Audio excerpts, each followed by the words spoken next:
ఉమ్మడి రాష్ట్రంలో ఫ్యాక్షనిజం కానీ, రౌడీజం కానీ, నక్సలిజం కానీ, ఇంకో పక్క కమ్యూనల్ వైలెన్స్ కానీ, ఇంకో పక్క స్మగ్లర్లు కానీ, మాఫియా కానీ అందరిని కూడా పూర్తిగా కంట్రోల్ చేశాం.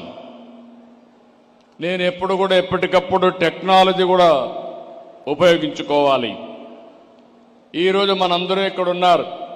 నేను హైదరాబాద్లో ఎవరు ఆలోచించినప్పుడు హైటెక్ సిటీ, ఇన్ఫర్మేషన్ టెక్నాలజీ ఆలోచించాను. ఆ రోజు బిల్ క్లింటన్ వస్తే సైబరాబాద్ నగరాన్ని ఆ రోజే ఇనాగరేట్ చేశాం. వాజ్పేయి గారి దగ్గర హైటెక్ సిటీ ప్రారంభోత్సవం చేశాం. నేను 25 సంవత్సరాలు 30 సంవత్సరాల కంటే ముందు ప్రారంభించినటువంటి ఆ కార్యక్రమం ఇప్పుడే మిత్రుడు సూర్య గారు చెప్పారు, సూర్య కొత్త గారు చెప్పారు. వీళ్ళందరూ బెనిఫిషరీస్ ఆ కార్యక్రమం వల్ల. నేను గర్వపడుతున్నా. బ్రహ్మాండంగా ప్రపంచం మొత్తం రాణిస్తున్నారు. పవర్ ఆఫ్ టెక్నాలజీ మీరు ఒక్కసారి చూస్తే 25 సంవత్సరాల్లో ఈరోజు హైదరాబాద్ నగరం వల్ల, ఐటీ వల్ల, నాలెడ్జ్ ఎకానమీ వల్ల దేశంలో హైయెస్ట్ పర్ క్యాపిటా ఇన్కమ్ కి చిరునామా తెలంగాణ. అదే మరి మోస్ట్ లివబుల్ కండిషన్స్ ఉండే సిటీ హైదరాబాద్ సిటీ. ఈరోజు ఇవన్నీ చూసిన తర్వాత రాష్ట్ర విభజన తర్వాత ఆలోచించాను మళ్ళీ నెక్స్ట్ లెవెల్కి వెళ్ళాలని. 2023లో government of India quantum mission పెట్టారు. కానీ ఇంతవరకు పెట్టారు కానీ ముందుకు పోయే సమయంలో నేను చొరవ తీసుకున్నాను. ఫస్ట్ టైం మళ్ళీ క్వాంటమ్ వ్యాలీ కింద ఆర్టిఫిషియల్ ఇంటెలిజెన్స్కి ప్రాధాన్యత ఇచ్చి రాబోయే రోజుల్లో ప్రపంచం మొత్తం తెలుగు వారి సత్తా ఏంటో చాటబోతున్నామని మీ అందరికీ విజ్ఞప్తి చేస్తున్నా. ఇక్కడ స్టూడెంట్స్ అంతా ఉన్నారు. ఈరోజు ఇక్కడ స్టూడెంట్స్ మీరు ఒక్కసారి గుర్తుపెట్టుకోవాలి. ఒకప్పుడు మనం చదువుకుంటే ఉద్యోగాలు వచ్చేటివి కాదు. అదే సమయంలో ఈరోజు మీరు చూస్తే ఒకప్పుడు నేను ఇంటింటికి చెప్పేవాడిని, పేరెంట్స్ చెప్పేవాడిని, మీ పిల్లలకు ఎంత ఆస్తి ఇస్తారనేది ముఖ్యం కాదు, మీ పిల్లల్ని బాగా చదివించండి, ఐటీ చేయించండి, తద్వారా రాబోయే రోజుల్లో మీరిచ్చిన దానికంటే 100 రెట్లు ఆస్తి సంపాదించే తెలివితేటలు మన పిల్లలకు వస్తాయని నేను చెప్పాను. ఎన్నో సంవత్సరాలు కాలేదు, 25 ఏళ్లు. ఈరోజు ప్రపంచంలో మీరు ఎక్కడికైనా వెళ్ళండి, ఏ దేశానికి పోయినా అక్కడ తెలుగువాడు ఉంటాడు.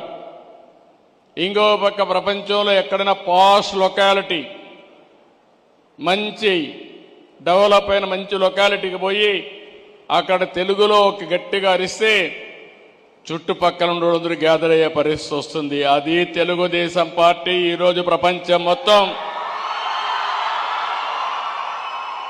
తెలుగు వారి యొక్క శక్తిని, సామర్థ్యాన్ని నిరూపించాం. ఒక్క మాటలో చెప్పాలంటే ప్రపంచంలో ఈరోజు హైయెస్ట్ పర్ క్యాపిటా ఇన్కమ్ సంపాదించే వ్యక్తులు ఇండియన్స్ అయితే అందులో 35% తెలుగు వాళ్ళు ఉన్నారంటే అది మనం వేసిన ఫౌండేషన్ తప్ప ఇంకోటి కాదు. ఈరోజు నిన్న మొన్న కూడా నేను మాట్లాడాను, స్టూడెంట్స్ అంతా ఉన్నారు. మీరు ఒకటి గుర్తుపెట్టుకోవాలి, కొంతమంది మాట్లాడుతున్నారు ఏ వస్తే ఉద్యోగాలు పోతాయి కాబట్టి చదువు కూడా మానేసి ఇంట్లో కూర్చుందామని. అది సొల్యూషన్ కాదు. నేను అందుకే ఒక మాట చెప్పాను, మనమందరం కూడా ఒక ఇన్స్పైరింగ్ టైంలో ఉన్నాం. ఇక్కడ ఉండే స్టూడెంట్స్కి మీకు అందరికీ విజ్ఞప్తి చేస్తున్నా, ఈరోజు మీరందరూ గుర్తుంటే ఆలోచిస్తే ప్రభుత్వం అంతా కూడా ఏ విధంగా నేను ఆలోచిస్తున్నానని ఒక విషయం చెప్తున్నాను మీకు. భారతదేశానికి ఆధార్ ఉంది. ప్రతి ఒక్క స్టూడెంట్ యొక్క ఆధార్ ద్వారా ప్రతి ఒక్క వ్యక్తి యొక్క ఐడెంటిటీ ఆటోమేటిక్గా చేస్తారు. రెండో పక్కన స్టూడెంట్స్ అయితే అభయ్ ఉంది. దీని ద్వారా చిన్న క్యారియర్ వరకు ట్రాక్ చేసే సిస్టమ్ వస్తుంది. మూడోది ఫ్యామిలీ అంతా కూడా ఒకటిగా మనం ఐటీలో కానీ చేయగలిగితే ఫ్యామిలీ యాజ్ యూనిట్ ఐడెంటిఫై చేస్తాం. ఇది అయిన తర్వాత మీరు ఒకసారి చూస్తే ప్రతి ఒక్క ఇంట్లో ఉండే వాళ్ళు ఆ ఇల్లు కూడా జియో ట్యాగింగ్ చేస్తున్నాం. రేపు ఏదైనా విపత్తు వస్తే నాకు ఎవ్వరు చెప్పక్కర్లేదు, నేరుగా డ్రోన్ ద్వారా ఏ సహాయం పంపించాలన్నా వాళ్ళ ఇంటి పైకి నేను పంపించే అవకాశం వచ్చిందని చెప్పి కూడా నేను మీకు తెలియజేస్తున్నా. ఈరోజు మీరు ఇక్కడ ఉన్నారు, వాట్సాప్ గవర్నెన్స్ చూశారా అని అడుగుతున్నా. చూశారా తమ్ముళ్ళు పిల్లలు? వాట్సాప్ గవర్నెన్స్ తెలుసు అనేవాడు చేలు పైకెత్తండి. వాట్సాప్ గవర్నెన్స్ మీరు ఇప్పటి నుంచి ఎవ్వరి దగ్గరికి పోయే పని లేదు, మీ ఫోనే. వాట్సాప్ గవర్నెన్స్ కూడా ఇంత మురుపారికి టైపులు కూడా చేసే పని లేదు. హాయ్ అని నీకేం కావాలో చెప్తే ఆర్టిఫిషియల్ ఇంటెలిజెన్స్ ద్వారా క్యాలిక్యులేట్ చేసుకుని మీ సమస్య పరిష్కారం చేసి మళ్లీ మీకు ఇన్ఫర్మేషన్ ఇస్తున్నామంటే అది ఈరోజు ఈ రాష్ట్రం చేసే ప్రగతి అని చెప్పి మీకు తెలియజేస్తున్నా. ఈరోజు మీరంతా సర్టిఫికేట్స్ కోసం, క్యాస్ట్ సర్టిఫికేట్ కోసం, మార్కుల కోసం ఆఫీసుల చుట్టూ తిరిగేవాళ్ళు ఇప్పుడు ఎక్కడికి పోయే పని లేదు. 100% అన్ని సర్టిఫికెట్లు, అన్ని పనులు ఆగస్టు 15 నుంచి నేరుగా మీకు అందజేసే బాధ్యత రియల్ టైం గవర్నెన్స్ లో వాట్సాప్ లో ఇచ్చే బాధ్యత మాది. దీనివల్ల జవాబుదారీతనం కూడా వస్తుంది. ఎవరైనా ఆఫీసర్ తప్పులు చేస్తే రికార్డ్ అయిపోతుంది, డిలే చేస్తే తప్పులు రికార్డ్ ఇది వస్తుంది. ఇంకొక పక్కన బ్లాక్ చైన్ కూడా పెడుతున్నాం. దీనివల్ల ఎక్కడికక్కడ ఒక అకౌంటబిలిటీ వస్తుంది, మ్యానిపులేషన్ తగ్గిపోతుంది, డిలే కూడా తగ్గే పరిస్థితి వస్తుంది. ఇక్కడ మీ అందరికీ స్టూడెంట్స్ ఇక్కడ ఉన్నారు, మీ అందరికీ ఒకటే విజ్ఞప్తి చేస్తున్నా. ఇంతవరకు మన తల్లిదండ్రులు కష్టపడినట్టు మనం కష్టపడే పని లేదు. ఈరోజు మైండ్ పనిచేయాలి, మేధోశక్తితో పనిచేయాలి. అందుకే నేను ఒక మాట వాడాను, రాబోయే రోజుల్లో హార్డ్ వర్క్ కాదు స్మార్ట్ వర్క్ చేయాలి. అది పిల్లలు నేర్చుకోగలిగితే ప్రపంచాన్నే మీరు జయించే పరిస్థితి వస్తుంది. నేను అందుకే నిన్న మొన్న ఏఐ పైన ఇప్పుడు దృష్టి పెట్టాను. ఫస్ట్ టైం దేశంలోనే క్వాంటమ్ వ్యాలీ పేరు పెట్టి క్వాంటమ్ వ్యాలీకి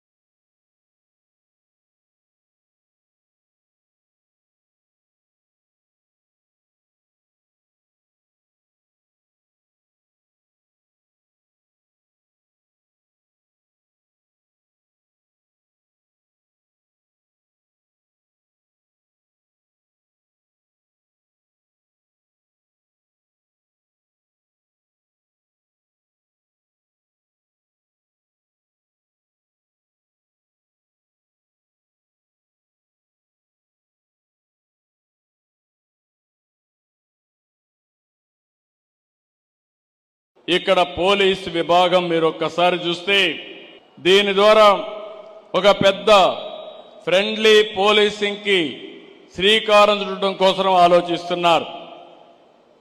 నేను ఇంత మునుపు కూడా చాలా సిస్టమ్స్ అన్నీ పెట్టాం.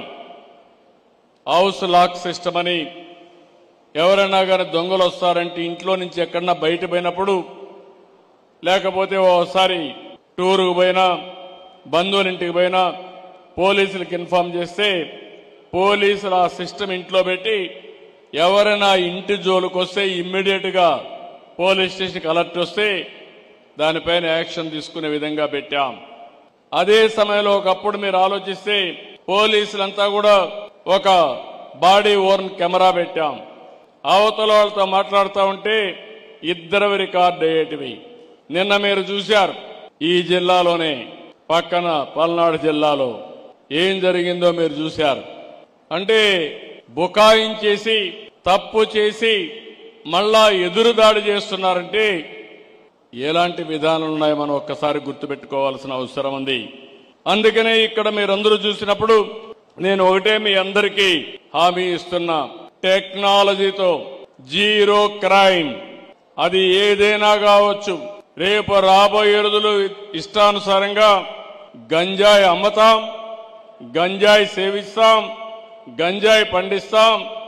మమ్మల్ని అడగద్దంటే మాత్రం కుదరదు, తాట తీస్తామని మరొక్కసారి హెచ్చరిస్తున్న వీళ్ళందరినీ.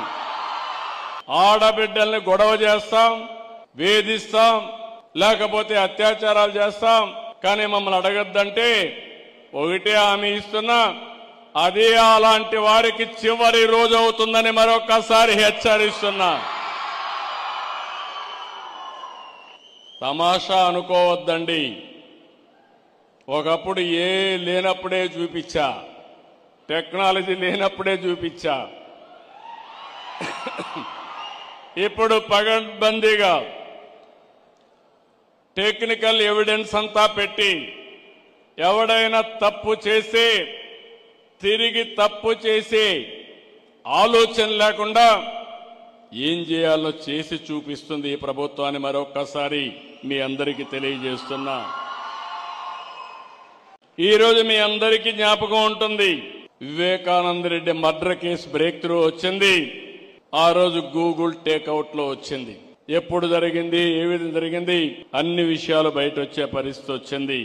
అందుకని ఈ రోజు సమాజంలో మనం అందరం గుర్తుపెట్టుకోవాల్సింది, టెక్నాలజీ అనేది సమర్థవంతంగా ఉపయోగించుకుంటే మనకు బ్రహ్మాండమైన ఫలితాలు వస్తాయి. ఆ ఫలితాలు రావడానికి ఈ రోజు పోలీసు వ్యవస్థను మీరు చూశారు. సమాజంలో అనేక సవాళ్లున్నాయి. మొన్నటి వరకు ముఖ్యమంత్రిగా పనిచేసిన వ్యక్తి తెనాలి ఒక రౌడీ షీటర్, ఒక గంజాయి బ్యాచ్ పోలీసుల పైన దాడి చేస్తే ఆయనకు సంఘీభావంగా పోయి లా అండ్ ఆర్డర్ సమస్య సృష్టిస్తే చూస్తూ ఊరుకుండాలన్న తమ్ముళ్ళు అని మిమ్మల్ని అడుగుతున్నా. ఏమమ్మా చూస్తూ ఊరుకో ఉండాలని మిమ్మల్ని అడుగుతున్నా. మీకు రక్షణ అవసరం లేదా అని మిమ్మల్ని అడుగుతున్నా. రక్షణ కావాలంటే మీరు కూడా వాయిస్ రైజ్ చేయాలన్నా లేదా అని మిమ్మల్ని అడుగుతున్నాను. నేను అందుకే చెప్పా, బాబాయిని చంపి నేను ముఖ్యమంత్రిగా ఉంటే నా మీదే నేరం మోపి ఎన్ని నాటకాలు ఆడారో చూశారు మీరు. తెల్లవారి నిద్రలేస్తాని ఒక పేపర్, ఒక పనికి మారిన పేపర్ ఉంది, అవినీతి పేపరు. ఆ పేపర్లో ముందు రోజు చూస్తే టీవీలో గుండెపోటు, పోస్ట్ మార్టం చేసిన తర్వాత మొత్తం డ్రామా మార్చేసి మా నాన్న లేడు, ఇప్పుడు చిన్నాన్న చంపేశారని డ్రామా మార్చేశారు. తెల్లవారి నిద్రలేస్తానే నారాసుర రక్త చరిత్రని ఆ కత్తి నా చేతిలో పెట్టి నేరం నా పైన వేశారు. మా పోలీసులు అప్పట్లో ఏమారిపోయారు. సమాధానం చెప్పలేకపోయాం. ఒక్క విషయం మిమ్మల్ని అడుగుతున్నా, ఆ రోజుగానే నేను నేరస్తుల్ని అరెస్ట్ చేసుంటే మళ్ళీ ఎవడన్నా అలాంటి నేరం చేస్తాడా అని మిమ్మల్ని అడుగుతున్నా. చేస్తాడా తమ్ముళ్ళు? అంత దారుణంగా ఆ గొడ్డలితో నరికిన విధానం, రూమంతా కూడా రక్తం పడిపోయి బాత్రూమ్ వరకు లాక్కెళ్లి ఘోరాతి ఘోరంగా మర్డర్ చేసిన వ్యక్తి రాజకీయాలకు అర్హులా తమ్ముళ్ళు అని మిమ్మల్ని అడుగుతున్నా. అలాంటి వాళ్ల వల్ల ఈ రాష్ట్రానికి లాభం ఉంటుందా అని మిమ్మల్ని అడుగుతున్నా. ఈరోజు ఇక్కడికి వచ్చినప్పుడు బిగినింగ్ మాత్రం ఇది. రేపటి నుంచి ఒకటి అడుగుతున్న, RVR college one of the best college.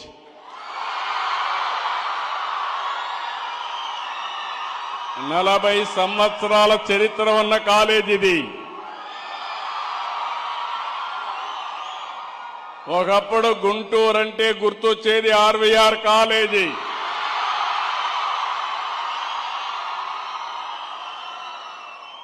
ఇక్కడుండే ఫ్యాకల్టీని కోరుతున్నా, మేనేజ్మెంట్ని కోరుతున్నా, మీరు కూడా రీఓరియంట్ చేసుకోవాలి. ప్రపంచం టెక్నాలజీ వైపు దూసుకుపోయినప్పుడు మీరు కూడా పాత రోజులే గుర్తుపెట్టుకుంటే లాభం లేదు. నాకు ఈ కాలేజీలో చదివే ప్రతి ఒక్కడికి ప్లేస్మెంట్ రావాలి, 100 మందికి రావాలి.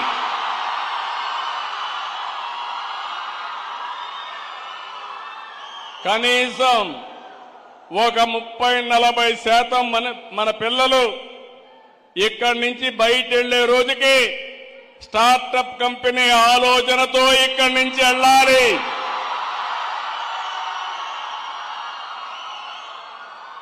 నేను అందుకే ఒకటి ఆలోచించాను. రతన్ టాటా ఇన్నోవేషన్ హబ్ పెట్టాను. అమరావతిలో పెట్టి టాటా కంపెనీ కూడా అందులో లీడ్ చేయమన్నాను. విశాఖపట్నం జీఎంఆర్ని లీడ్ చేయమన్నాను. విజయవాడ గుంటూరుకి మెగా గ్రూప్ అని లీడ్ చేయమన్నాను. రాజమండ్రి గ్రీన్కో ఉన్నారు, వాళ్ళని లీడ్ చేయమన్నాను. తిరుపతి అదానిని లీడ్ చేయమన్నాను. అనంతపూర్ ఏరియాలో జిందాల్ని లీడ్ చేయమన్నాను. లీడింగ్ ఎడ్యుకేషన్ యూనివర్సిటీస్ ని నాలెడ్జ్ పార్ట్నర్స్ గా పెట్టుకుంటున్నాం. నా ఆలోచన ఒకటి, వన్ ఫ్యామిలీ వన్ ఆంటర్‌ప్రెన్యూర్ అనేది నా నినాదం అని చెప్పి మరొకసారి మీ అందరికీ విజ్ఞప్తి చేస్తున్నా. ఒకప్పుడు one family one IT professional, ఇప్పుడు one family one entrepreneur. AI వాడాలి, ఒక చాట్ జీపీటీనే కాదు, ఏ యూస్ కేస్ తయారు చేసే శక్తి, సామర్థ్యం, తెలివితేటలు మా పిల్లలకు రావాలి.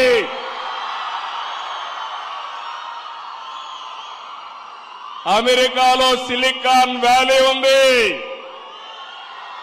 ఇండియాలో క్వాంటమ్ వ్యాలీ ఉంది.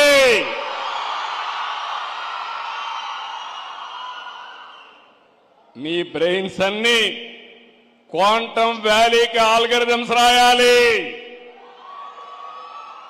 ఇన్నోవేటివ్ గా ఆలోచించాలి. అందుకే నేను కోరుతున్నా మిమ్మల్ని అందరినీ, మళ్ళీ మాట్లాడతా, మీ మైండ్కు పదును పెడతా. పదును పెట్టడమే కాదు, ఈ రోజు నేను చెప్పే విషయాలు రాబోయే 20 ఏళ్లలో ప్రపంచాన్ని శాసించే శక్తి తెలుగు జాతికి ఉంటుంది. అది జరుగుతుంది, జరిపిస్తాం.